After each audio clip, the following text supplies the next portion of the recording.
Monster fort. ये कहानी है एक दंपति की जो फोर्ट घूमने जाने का प्लान बनाते हैं। तो चलिए शुरू करते हैं आज की कहानी बिना किसी देरी की। सुनो, हम घूमने जाने वाले हैं। कब जाना है हमें? फ्लोरेंस ने किचन में मैक्रोनी बनाते डेविड से पूछा। Next week. तुम तैयारी करो चलने की। अब हम सिर्फ जाने से एक दिन पहले ही ऑफिस चलेंगे। तब तक घर पर ही ऐश करेंगे। डेविड ने किचन के अंदर से कहा। ऐश करेंगे? जैसे शादी के बाद से तुम ऐश ही करा रहे हो। फ्लोरेंस ने मुंह बनाते हुए कहा। अरे यार, तुमसे तो कोई भी बात करो, फौरन शिकायतों का पुलिंदा सामने रख देती हो। इतना तो प्यार करता हूँ तुम्हें। देखो, तुम्हारे लिए एक शानदार डिश भी तैयार कर रहा हूँ। डेविड ने मजाकिया लहजे में कहा। हाँ पता है, 5 मिनट लगते हैं मैक्रोनी बनाने में, और तुम आधे घंटे से किचन में अपना हुनर दिखा रहे हो। उसने हंसते हुए कहा। मैम, खाकर देखो फिर बताना।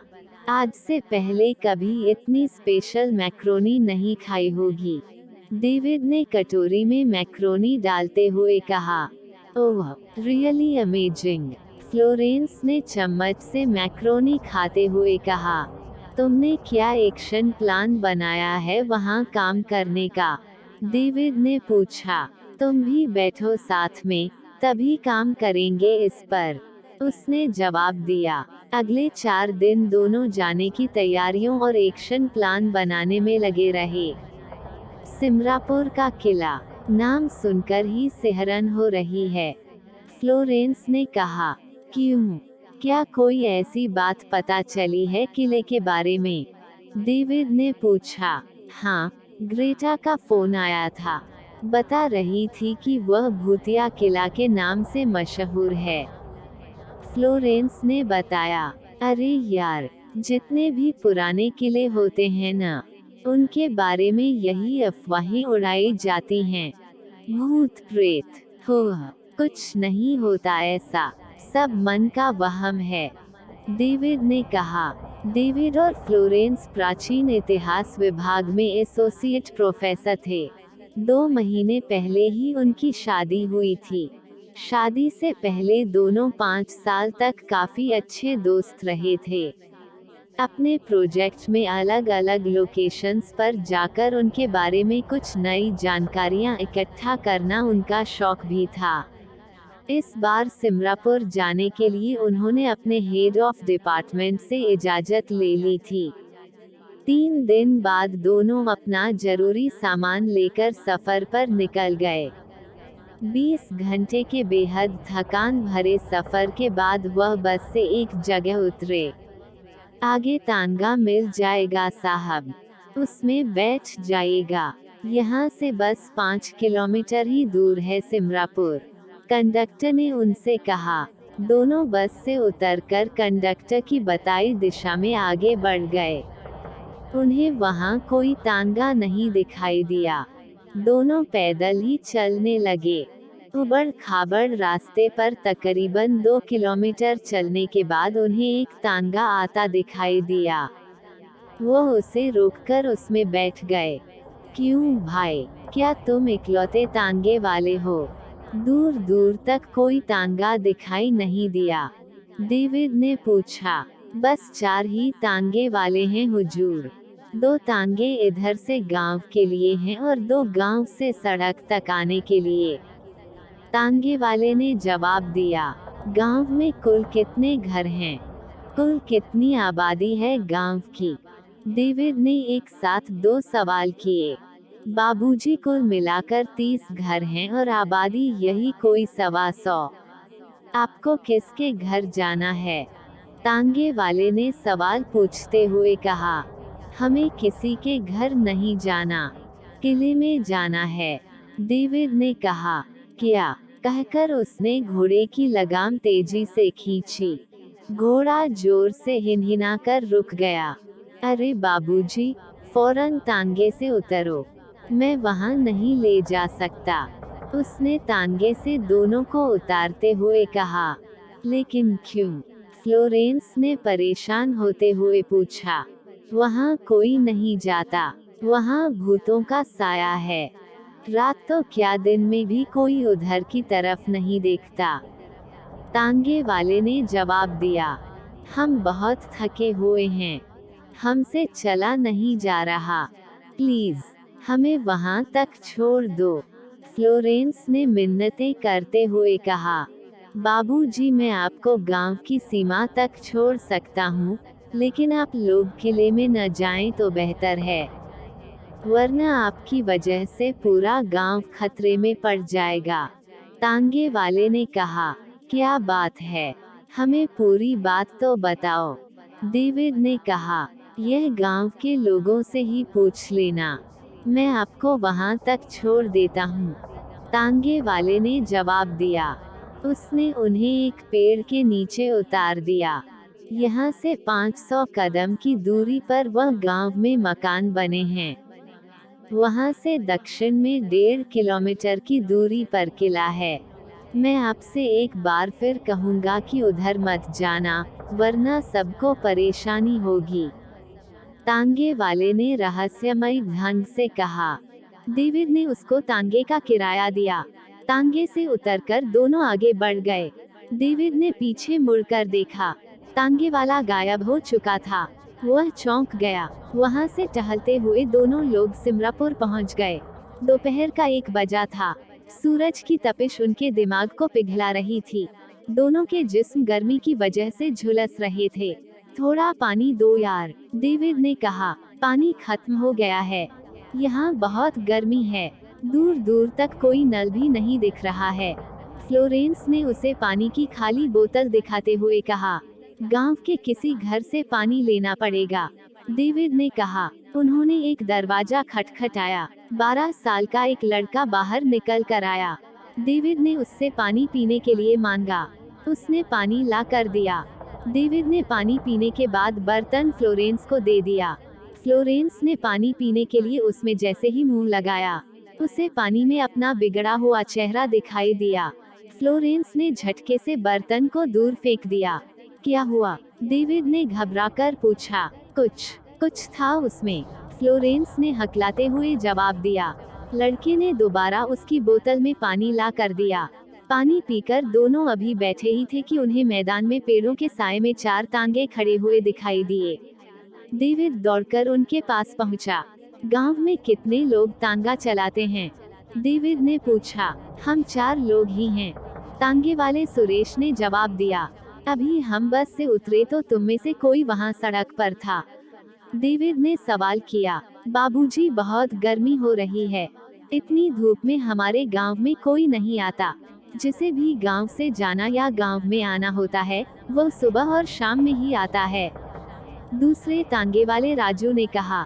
उसे बहुत आश्चर्य हुआ। फिर वह तांगे वाला कौन था जो हमें यहाँ छोड़ गया?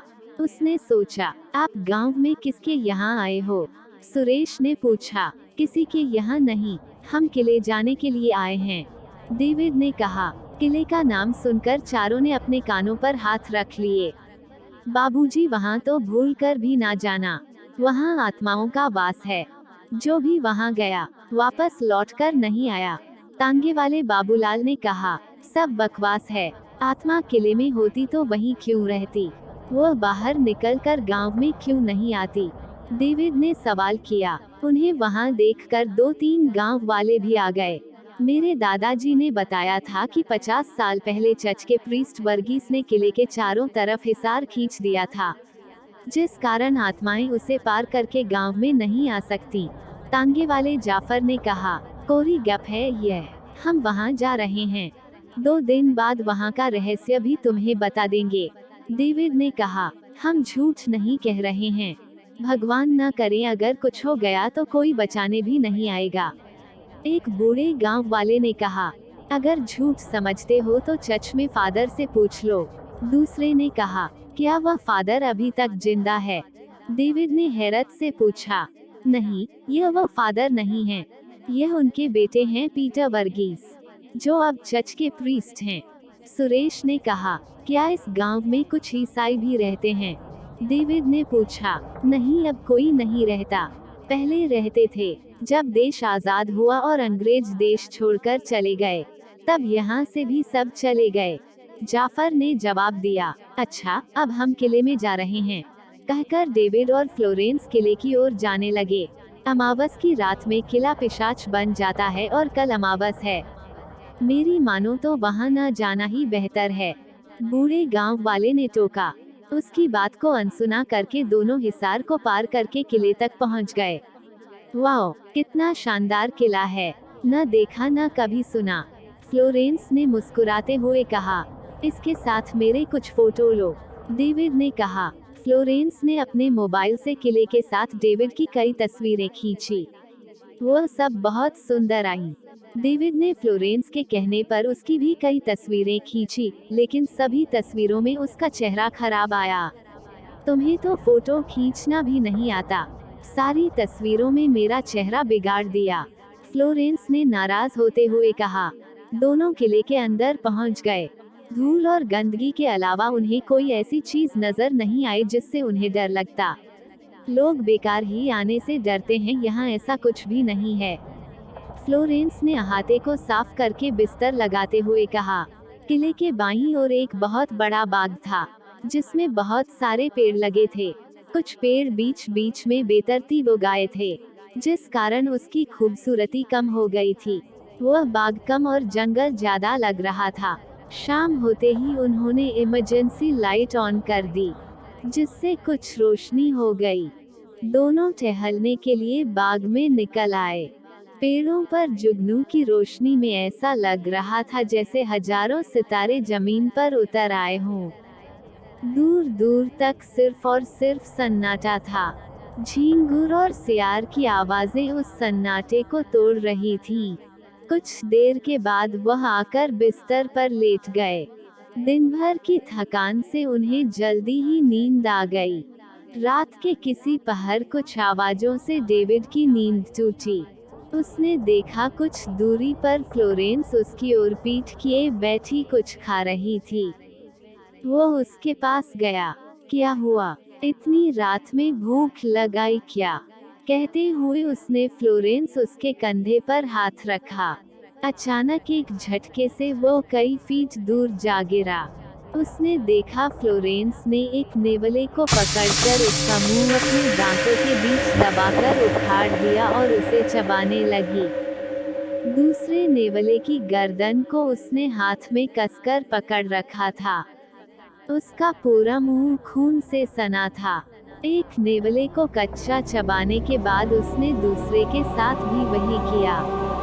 लो, तुम भी खाओ, फ्लोरेंस ने डरावनी हंसी के साथ उसकी ओर फटा हुआ नेवला बढ़ाते हुए कहा। डेविड उल्टी करता और उबकाई लेता हुआ वहां से भाग बाहर निकल आया। कुछ देर बाद उसने बड़ी मुश्किल से खुद को संभाला। वह वापस अंदर आया। उसने देखा फ्लोरेंस आराम से अपने बिस्तर पर लेटी थी। उसे अपनी आंखों पर यकीन नहीं आया। उसने चारों तरफ से घूमकर उसे देखा, फिर उसके बराबर में लेट गया। नींद उसकी आंखों से गायब हो चुकी थी। वह रात भर जागता रहा। सुबह होते होते उसकी आंख लगी। अरे, उठो भी, क्या दिन भर यूं ही सोते रहोगे? सूरज मुंह पर आ गया है, फ्लोरेंस ने 10 बजे के करीब उसे जगाते हुए कहा। वह उठा। रात का नजारा उसकी आंखों के सामने घूम रहा था। हाथ मुंह धोकर दोनों किले के अंदर घूमने लगे। जल्दी जल्दी घूम लो, शाम होने से पहले ही हम लोग यहाँ से निकल चलेंगे, डेविड ने कहा। क्यों निकल चलेंगे? इतना बड़ा किला है, एक दिन में कैसे घूम पाएंगे? फ्लोरेंस ने खरखराती आवाज में कहा। गांव वालों ने कहा था कि अमावस की रात में यहाँ नहीं रुकना। बेकार ही हम किसी मुसीबत में पड़े, इसलिए यहाँ से जाना ठीक रहेगा, डेविड ने समझाते हुए कहा। तुम जाना चाहते हो तो चले जाओ, मैं तो पूरा किला घूमने के बाद ही जाऊंगी, फ्लोरेंस ने अपना फैसला सुनाते हुए कहा। दोनों शाम तक किले का तहखाना, कोठरियां और सुरंगें देखते रहे। शाम होते ही दोनों अपने बिस्तर पर आकर लेट गए। बाग में घूमने नहीं चलोगे? फ्लोरेंस ने पूछा। अब मेरे अंदर चलने की हिम्मत नहीं है। मैं नहीं जा सकता। बस बाहर निकलो अब यहाँ से, डेविड ने जोर देकर कहा। फ्लोरेंस ने उसकी बात नहीं मानी। लेटते ही दोनों की आंख लग गई। रात गहराते ही पेड़ की जड़ें अचानक तेजी से बढ़ने लगी और उन्होंने पूरे किले को इस तरह ढक लिया जैसे किसी औरत के सिर पर बालों की चोटी हो। किले के मुख्य द्वार पर लोहे के नुकीले दांत उभर आए। पूरा किला एक पिशाच बन गया।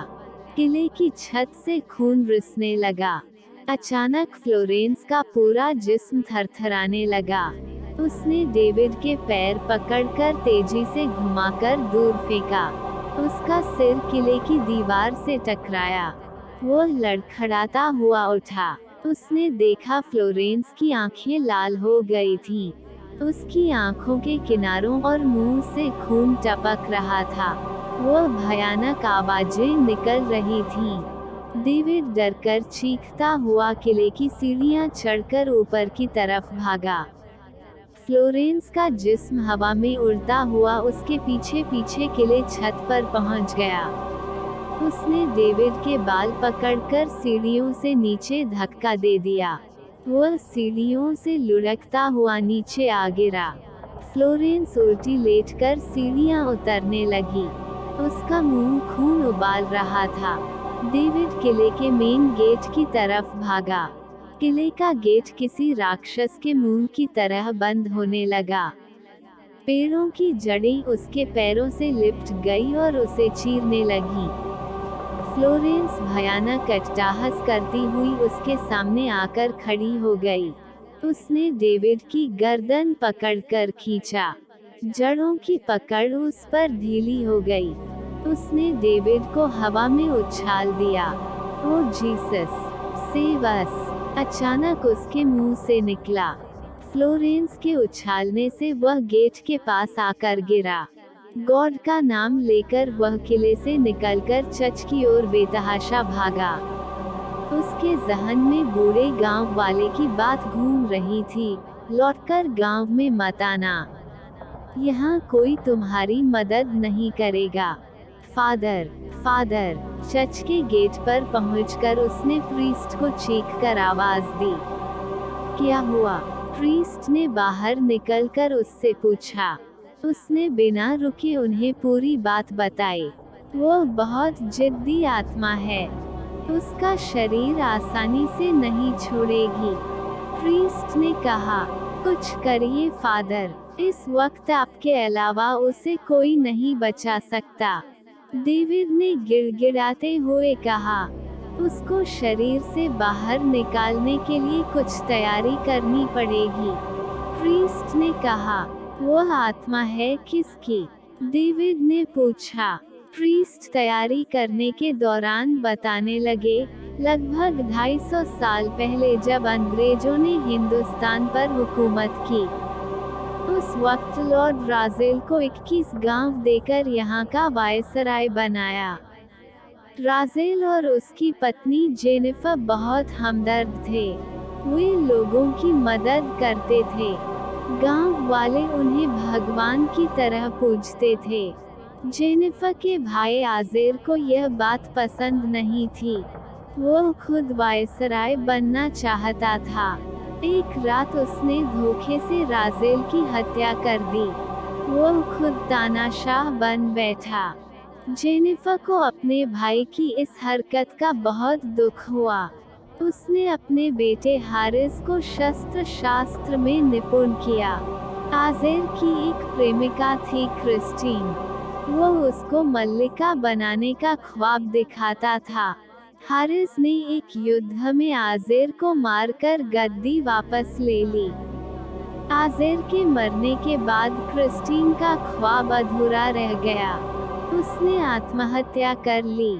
तब से उसकी आत्मा इस किले में भटक रही है।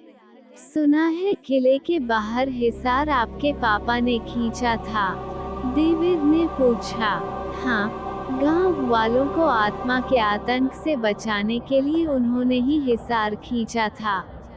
अंग्रेजों के यहाँ से जाने के बाद मेरे पापा, मम्मी और मेरे साथ यहीं रुक गए थे। उनकी मृत्यु के बाद से मैं शायद सिर्फ इसी काम के लिए यहाँ रुका था, प्रीस्ट ने जवाब दिया। डेविड प्रीस्ट को लेकर किले में आया। उन्हें फ्लोरेंस की भयानक चीखें सुनाई दी। फ्लोरेंस बहुत ही भयानक रूप धारण कर चुकी थी। उसके दांत और नाखून काफी बड़े हो गए थे। आत्मा पूरी तरह उस पर हावी हो गई थी। प्रीस्ट पीटर वर्गीस ने अपनी झाड़ फूंक शुरू की। फ्लोरेंस प्रीस्ट को तरह तरह से परेशान करती है। तू मारेगा मुझे, फ्लोरेंस ने बुरी तरह दहाड़ते हुए कहा। उसकी गर्दन पूरी तरह पीछे मुड़ गई और हाथ लंबे होकर प्रीस्ट को पकड़ने की कोशिश करने लगे। वो लगातार उन्हें गंदी गंदी गालियां बक रही थी। वो जमीन से उठकर हवा में चल रही थी।